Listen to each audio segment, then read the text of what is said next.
Let's see how generics prevent the problems we discussed earlier.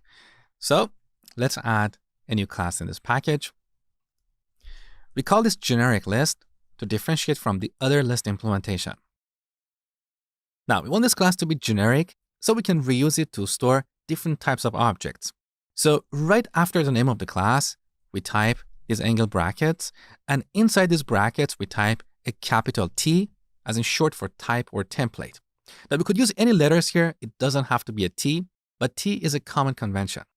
Another convention is E, as in short for element. We use that when we want to implement a class that acts as a collection, so it can store many elements. So here we could use either E or T. I'm going to go with T.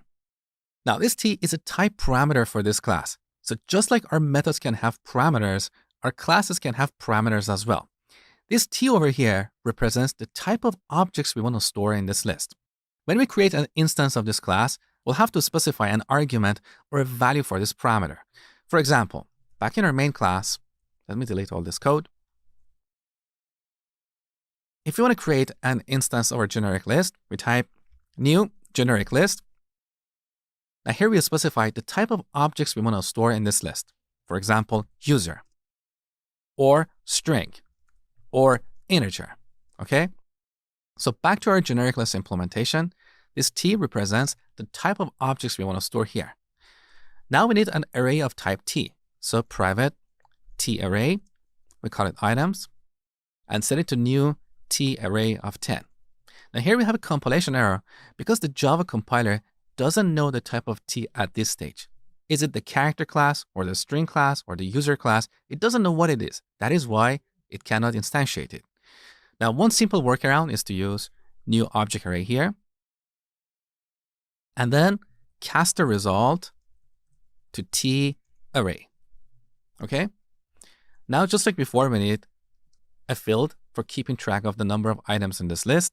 So private int count. Next, we implement our add method. So public void add.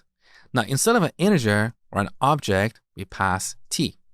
The type of T will be determined later when we create an instance of this class. So we call it item, just like before. And here we store item in our array. So items of count plus equals item. Finally, we need our get method. So public T get integer index. Again, instead of an integer or an object, we return T, okay? So here we return items of index. Now, back to our main class. When we create a generic list of integer and call the add method, look, the type of this parameter becomes integer. So if I call this method and pass a string, I get a compile time error. This is the benefit of generics. This generic class ensures that every object in this list is an integer, okay? Now, actually, let's store this in a variable called list, and here we call list.add.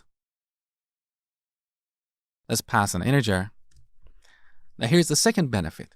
When we call the get method, look, we get an integer.